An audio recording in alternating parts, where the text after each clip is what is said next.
Good day, learners. My name is Didi, and welcome to an episode of That Biology Babe. On today's episode, we are going to be talking about proteins. What are proteins exactly? I know that a lot of us have heard the term proteins before, and right from when we were younger, we knew that proteins were this thing, this nutrient that could be gotten from certain foods like milk, fish, eggs, and were supposed to make us grow tall. But what exactly are they, and why are they so important? On a molecular level, proteins are a large complex group of biological molecules that serve a myriad of functions in living systems. They help transport things within and between cells. They help provide structure. They help in DNA replication. They help in signal transduction and a whole lot more. So before I delve deep into the explanation, I'm going to note two features of proteins. The first one is that proteins are macromolecules. And macromolecules, as the name implies, are molecules that are really, really large, usually weighing more than 1 Dalton. And the second one is that they are polymers. Polymers are substances whose molecules are made out of regular repeating units called monomers. One thing I think would be important to note at this point that actually kind of confused me when I was in school is that all polymers are macromolecules, but not all macromolecules are polymers. Think about that. Let that sink in. Protein is actually the first substance synthesized by cells. You know how they say, oh, DNA contains all the genetic instructions required to make organisms, like you, for instance? Well, your DNA actually contains instructions on how to make the proteins that make up you. So proteins are actually the first step in that process. Proteins are polymers made out of amino acid monomers covalently bonded to one another in long chains. So an amino acid is a substance, or rather a molecule, that has this structural formula. So it has a carbon atom in the middle, a central carbon atom, and then is bonded to a carboxyl group on one end, an amino group on one end, a hydrogen atom on one end, and a variable R group or side chain on the other end. The only known exception to this structural formula rule would be proline, an amino acid which actually has the central carbon atom contained in a ring. There are actually hundreds of amino acids that occur freely in nature. However, only 20 are used by the human body to synthesize the proteins that perform the functions in our systems. These amino acids have a C-terminal end and an N-terminal end.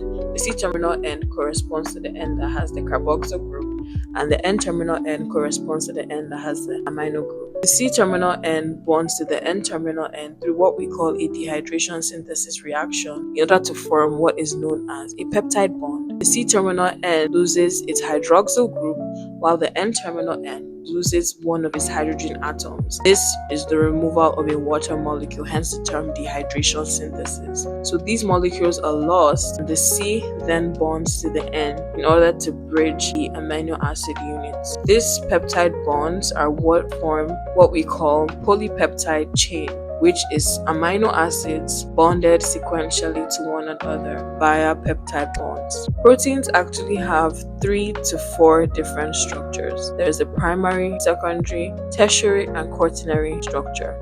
Some proteins stop at tertiary structure, whereas some proteins have up to quaternary structure. I'm going to explain each and every one of them.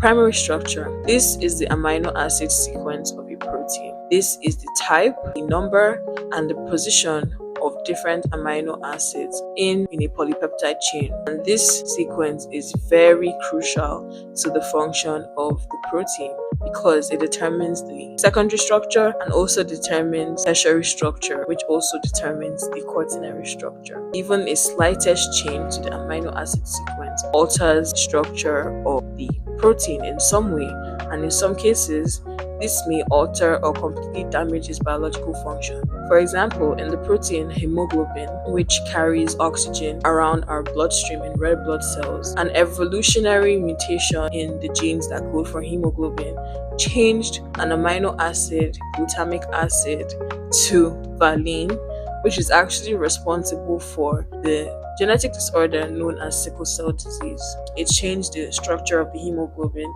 giving it a lower affinity for oxygen and a tendency to sickle and cause a whole lot of problems for the sufferers. The second one is a secondary structure, which actually forms when segments of a polypeptide chain fold or coil on themselves. There are two common types of secondary structures, and they are called the alpha helix and the beta strand. Alpha helix is formed when segments of a polypeptide chain coil on themselves and form a right-handed helix. It is actually stabilized by hydrogen bonds between the side chains, and the right-handed helix is formed by the polypeptide backbone. Beta strand is formed when segments of the polypeptide chain kind of form a zigzag in a flat plane. This zigzag structure is also maintained by hydrogen bonds, and sometimes two beta strands, or rather two or more beta strands, come side by side and are stabilized by hydrogen bonds as well, and form what we call a beta sheet. So these two structures are the most common secondary structures and are frequently found in a lot of proteins. The next structure will be the tertiary structure, and this is the overall 3D conformation of a polypeptide chain in space. And this is why the primary structure is very important. The amino acids and the number of those amino acids, as well as their position in the polypeptide chain sequence, is very important because each amino acid has its own variable side chain with its own functional groups. So these functional groups at the various positions are responsible for chemical properties of the protein, which governs how those proteins fold in themselves in the secondary structure and how those proteins form its overall 3D conformation. The overall 3D conformation of a protein actually constitutes its function and its physical properties.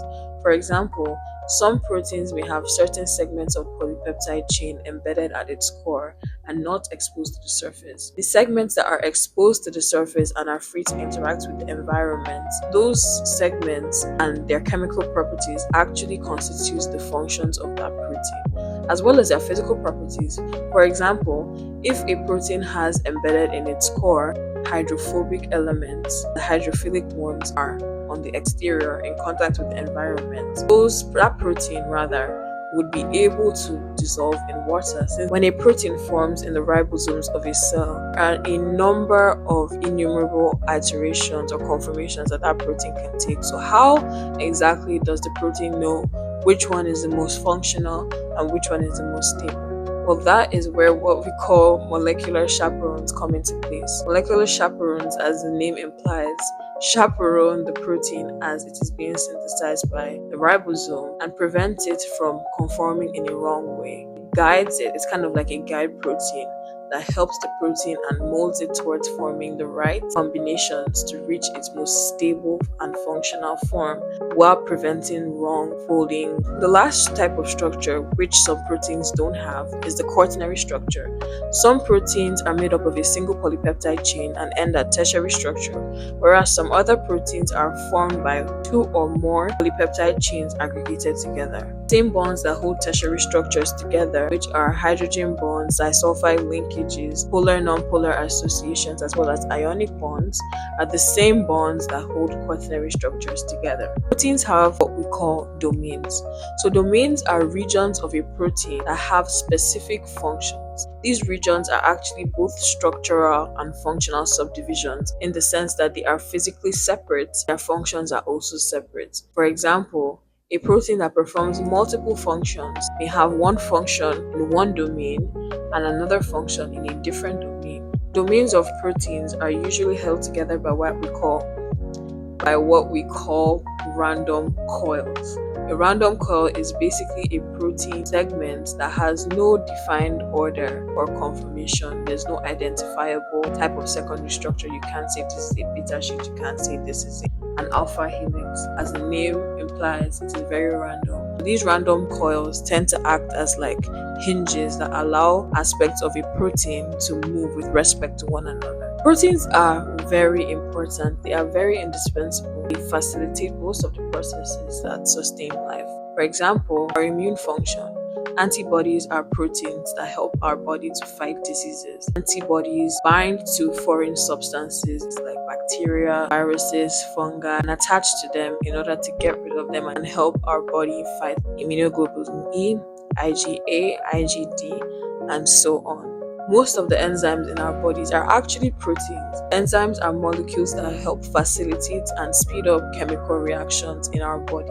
For example, the enzyme helicase, which actually helps to unravel DNA in DNA replication, is a protein. Another enzyme, DNA polymerase, which also helps to synthesize DNA, is a protein. And other enzymes like digestive enzymes like lactase, which is an enzyme that breaks down lactose into its components, glucose and galactose, are proteins. We also have other amylases, lots of enzymes which are proteins. Proteins also act as transport molecules. They help to transport different items within and between cells which have a selectively permeable membrane. There are channel proteins and carrier proteins which help to take substances from outside the cell into the cell. For example, aquaporins. The cell membrane is selectively permeable and has hydrophobic inner layer. However, through protein channels called aquaporins, water is able to diffuse from outside the cell and into the cell where it is needed for its various functions. Very common test for protein is called the Burette test, which involves the Burette reagent, which is made up of copper sulfate, sodium hydroxide, and sodium potassium tartarenes.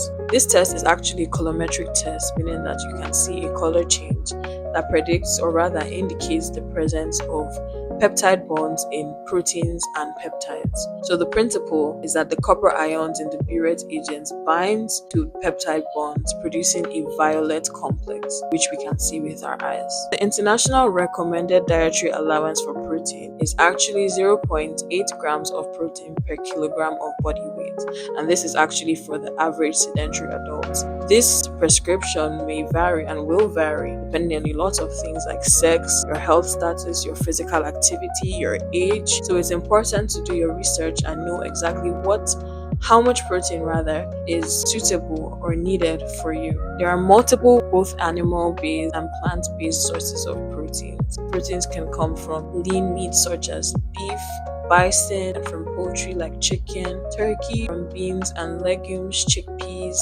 regular peas, from dairy products such as milk, cheese, particularly cottage cheese, from eggs, and from fish and other seafood. I hope this video was helpful. If you have any questions, let me know in the comments, and if there's any other thing you want to see, do let me know in the comments. Thank you for watching and see you on the next episode. Bye!